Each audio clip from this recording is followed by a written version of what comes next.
Yay!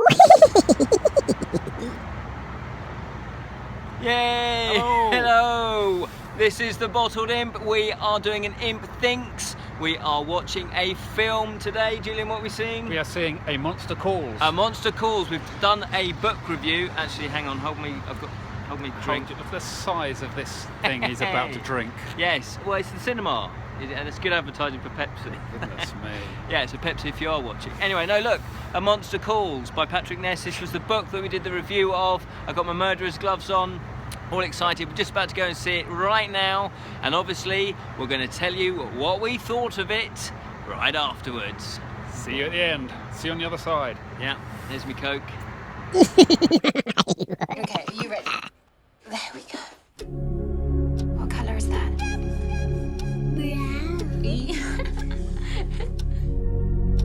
Maybe if we take a pencil and then we make a face. And then we see the life in the eyes. Life is always in the eyes. There's our monster.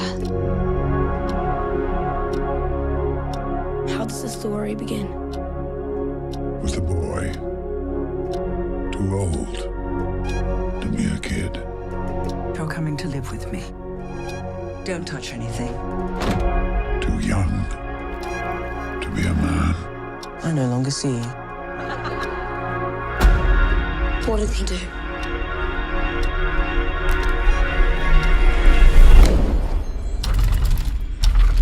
He called for a monster. Whoa, indeed. I know everything about you. The truth that you hide. The truth you dream.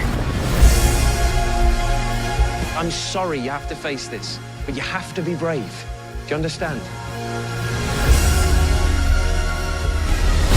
What shall I destroy next? Break the windows! Break them yourself. It's okay that you're angry. I'm angry too. And if you need to break things, by God, you break them.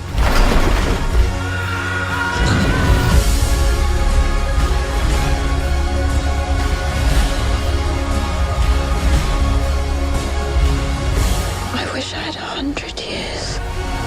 100 years I could give to you. I'm afraid. Of course you are afraid, but you will make it through. For this is why you called me.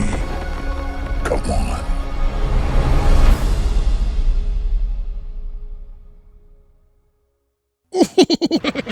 Okay, well, yeah, there we go. We've just seen A Monster's Call. We're just outside the cinema Monster's now. Call? No, what is it? A Monster Calls. It's about a phone call from a monster, as opposed to a monster who actually physically comes and turns out. Yeah. You know. Just rings up. Yeah. Hi. Hi. Yeah, can't make it. Yeah. See you later. I'm a bit busy today. Yeah, so we're just about to go back to the studio right now to Imp Towers and talk about it. Yeah. Let's talk about this. Right. See you back there out of the rain. Yeah. Let's go. Hello and welcome to the Bottled Imp. This is an Imp Thinks. My name is Ken Boyter and this is Julian. And together we explore the realms of fantasy. Yes, and we have just seen, we went to the cinema. Where did we go? We went to the Broadway cinema, lovely, lovely cinema Yeah. up the road. Nice 1930s And cinema. I think it's 30s, sort of Art Deco thing. Yeah, very nice. Broadway and Love Letchworth. supporting them. Independent cinema, not Yep. a chain. Not a chain. Lovely. And what did we go and see? We went to see A Monster Calls. Yes, I'm not going to hug you. I was just reaching around to get a book. I know, another disappointment. A Monster Calls by Patrick Ness. Now, we have done a review of this, which is out on our channel.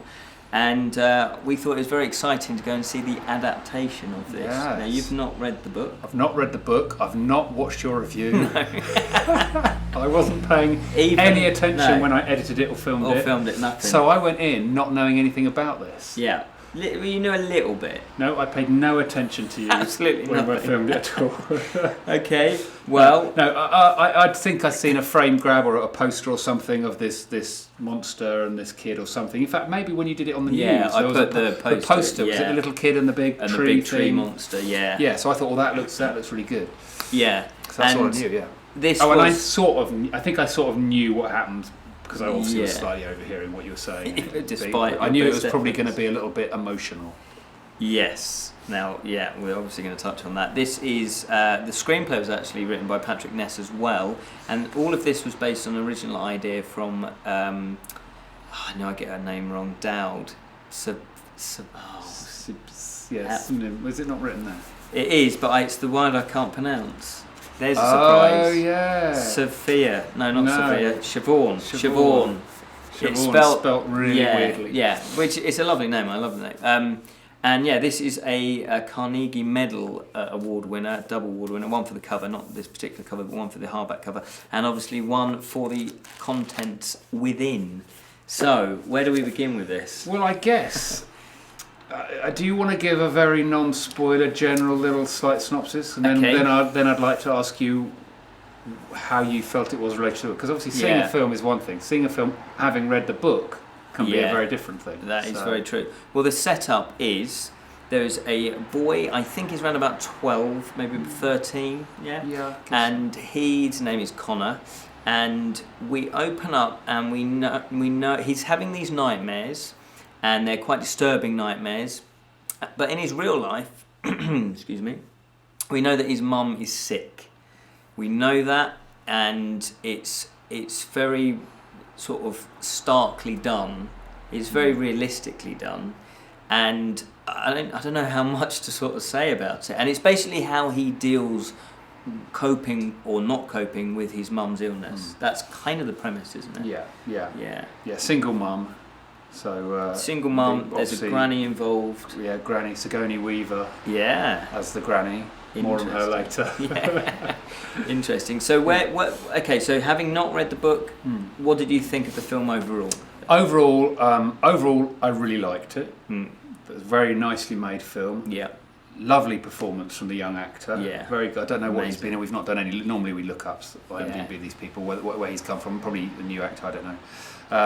Yeah, he's only about 12. 13. Yeah, he's young, so he's probably his first feature film, I think. Yeah, and he's good, and it is really a tour de force. Is that the right term for this actor? He's throughout this film. He's doing and you know a lot of emotional stuff for him to do, and I guess technically a lot of, without getting too into the technical side of it, quite technical acting because CGI stuff and obviously the monster and stuff and all that.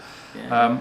I really like the film as much as one can like a film of such gravity and subject matter. Yes. I think it's very nicely made,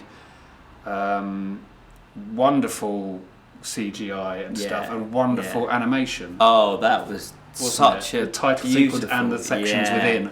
And it really just knits together, because I was wondering how, because basically, without giving too many spoilers away, there is a monster that kind of helps him and he tells him stories. I don't think that's spoiling it too much. No, that's the crux of the film, isn't it? And I was wondering how they were going to do the stories, and they were beautifully done. Right. I mean, the animation was lovely, very detailed, just beautiful to watch. It's sort of based on watercolours and things, I think, wasn't it? Yeah, Certainly the title ones in the first story. Yeah, it kind of mirrored him doing watercolours in real life. And so just the way that just threaded through, that was like an extra layer to the film, wasn't it? Yeah. To me, I could just watch a full-length feature animation of that type of animation and those type of stories. I mean, those in itself. But it was just it always mind boggles me because the animation, it sort of was flowing and it went from one image to another cleverly, and even the title sequence sort of, something appeared and then you went into that and it's something else, and just the imagination of that sort of storyboard of how you go from, it's just so creative, and so that was really well done. I mean, the production values, the production values were superb. They were excellent.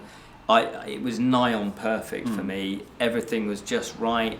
There was music when it needed to be. There was silence when it needed to be. Yeah. There was, the camera angles were amazing. The CGI was amazing. As you can probably tell, I absolutely adored it. It had a kind. I don't know, because it's an English. Well, you can't tell whether things are English films anymore because they're funded by so many different studios and all this sort of stuff. But it was. An English feel. It was set. The boy was English. Yeah, it was all set in England. The family were England. It was set in England, so it was an English. Yeah, all the cars, everything, characters. So it was, and so it had a sort of that quality, that it's reality, Hollywoodish quality that it might have come with it. Although it did remind me of Where the Wild Things Are, and I'm not quite sure why, but I think just in that feel and style. It's a coming of age sort of story. Yeah. And that wasn't an English film, but that had that quality as well. So if you mean that kind of almost independent filmmaking, but still with obviously a very good budget. Yeah, and it had that. What I liked about it was the fact that fantasy merges into reality. But in a real way. A gritty way. Yeah, in a gritty way, in a real way. Not a colourful sort of fantastical way, in a kind of, in a way that can really kind of help you. I know that sounds really bizarre, but I'm a big believer in stories helping people through situations in their life. I mean, I remember getting lost in stories as a kid, reading stories, and that kind of helped me cope with my everyday life, because it was like, okay, I would sort of relate to some stories better than others, simply because what was happening to me in my life. So when I had experience of what's happened in this film anyway. So when that happened, and because I knew what happens, because obviously I read the book, I was pretty much crying straight from the beginning. Yeah. Honestly, it was water. It was a very emotional film. Yeah. You wouldn't, if you're not moved by that film, you've got a black, dark, cold heart. I just wasn't moved by it. No, it is. And especially if you've been through that. I've luckily never been through a situation like that. You have been through a sort of similar situation. Yeah. So that's got to be a tricky thing. Yeah. And I remember you saying when you read the book, it kind of rung home with you. Brought all those emotions through. And what I liked about it, and this is what I thought about, if you are that age, or any age, to be honest, would you recommend this to someone who's going through it at the moment? It might be too raw, the actual film. The book might be an easier way to help them in terms of sort of how to cope with something. Who knows?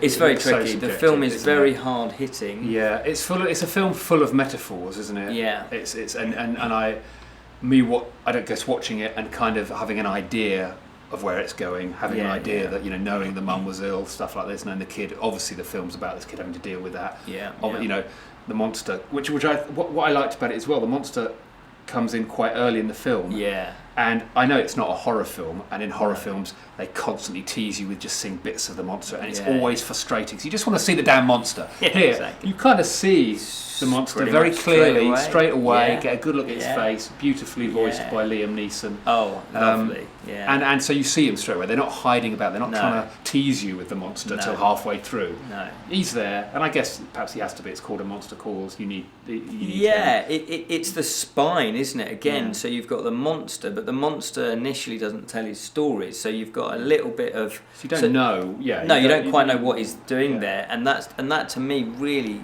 is beautiful, because you've got the monster and the relationship between Connor and the monster, and then you've got Connor and the relationship between him, and you've got his father and then who's absent, that then comes over, and you've got that, so he's got to deal with that. You've got the grandmother relationship, which is again a completely different relationship. Yeah, little journey there. Now you've brought up the grandma. Yeah. How did you feel, Sigourney Weaver? Okay, I was excited to see her name come up in the credits, and initially I was thinking, that's cool. I don't remember her being an American grandmother, but I thought that's fine if they try and change it. Yeah. But then she wasn't. No, she played it English. And the first initial couple of scenes, I felt. Did you warm to her then? Because I was first of all, I had a bit of a problem with her. I mean, I think, and I didn't know whether it was just her choice of her actor's decision in the way she played the part. Yeah. And I was hoping I'd warm into her more, and I kind of did. But I think ultimately, her trying to do an English accent, she delivered the lines in a slightly strange way. And I thought that just might be, then we'd learn about her character. Maybe she is quite a staunch, everything has to be in its place grandma, not much of a fun grandma. No, it's she's part not of the a journey. warm character. No, not a warm character. No. And so the way she spoke was very pronunciated, and the words were very pronunciated. Yeah. And I thought, well, okay, that's part of her character. Yeah. But actually, it's probably because she's trying to do an English accent. And I never really got over the fact, even by the end. I'll give her a bit of the credit that maybe that was a character choice to say it like that. But actually, I suspect she's just trying to think that English people speak quite well, and she's concentrating quite a lot. She's a weighty actress, so she should be able to do an English accent. I do know. Yeah, it wasn't a relaxed English accent. Dame Judi Dench, I think would have been perfect in that role as well. Yeah. I thought Sigourney Weaver did a very good job because yes, she had the essence of what the grandma's like in the book, and she's very offish and very everything in a precise place.